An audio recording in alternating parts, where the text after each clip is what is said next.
Good morning, Porcupines. Welcome to your weekly fill, the POJO News. I'm your host, Blake. And I'm your co-host, Carly. Today is Wednesday, February 4th. Let's get right into it.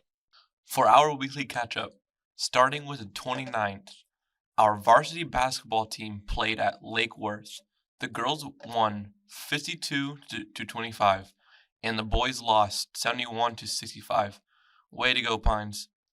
On the 29th, our wrestling team went to district with 12 regional qualifiers and additional medalists, for a total of 14 medalists in one of the hardest districts tournaments in the state.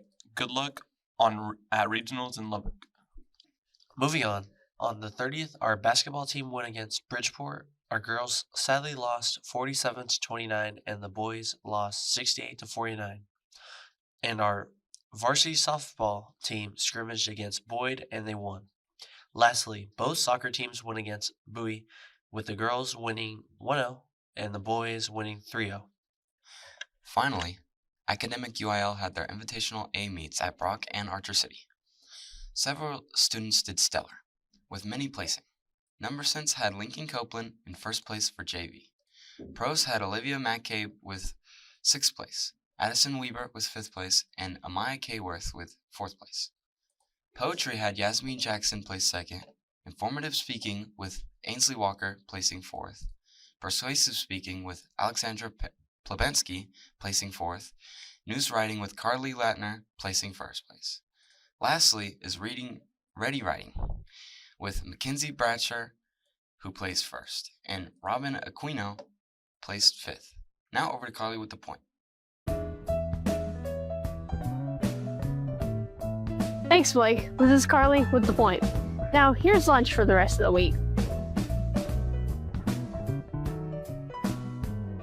Driver's Ed started yesterday and will be Monday through Friday in the library from 6:30 to 7:45 a.m. Please reach out to Coach Hall with any questions. There's still time to sign up. Also, starting this month, your car will be towed if you do not have a parking pass. You can purchase a pass from the Student Center for $5 only. Also, Fellowship of Christian Athletes, or FCA, is holding meetings on Thursday at 6:30 p.m. after school and Friday at 7:15 a.m. in room 503 in the welding shop. Cheer is hosting tryouts for today and the 12th at 6:30 p.m. in the library. You must attend one of the meetings on screen to try out. Remember, your phones and other electronics need to be turned off and placed in your backpack as required by state law. Also, just a quick reminder to check your grades as they have most been likely updated over the break. Finally, on February 10th and 11th, the Ag parking lot will be closed to all students. The BAM parking lot will be available. Now, let's head over to Off the Radar with Josco.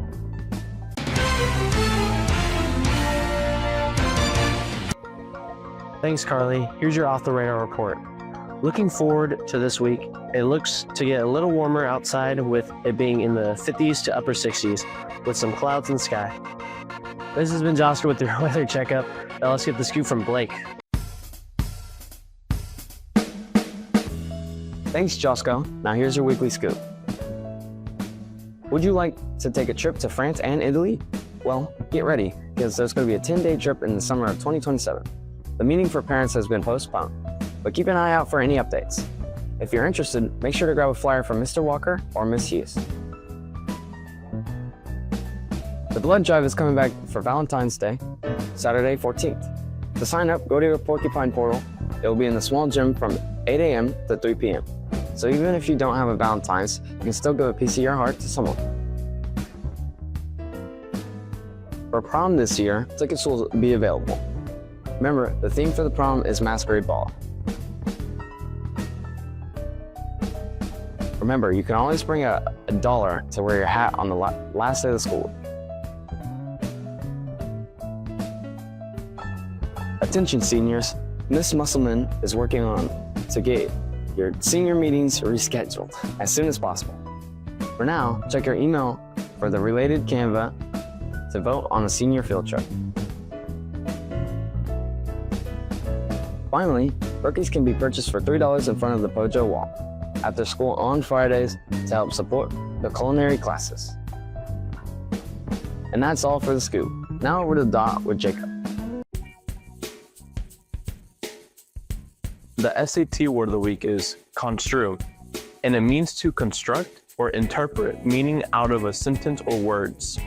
In a sentence, her silence could be construed as either agreement or disapproval. This day in history, we already know that it's February 4th, but how did other February 4ths previously look? On February 4th, 1977, Wings released their single, Maybe I'm Amazed. And that's all for today. And until next time. Keep it sharp, Porcupines.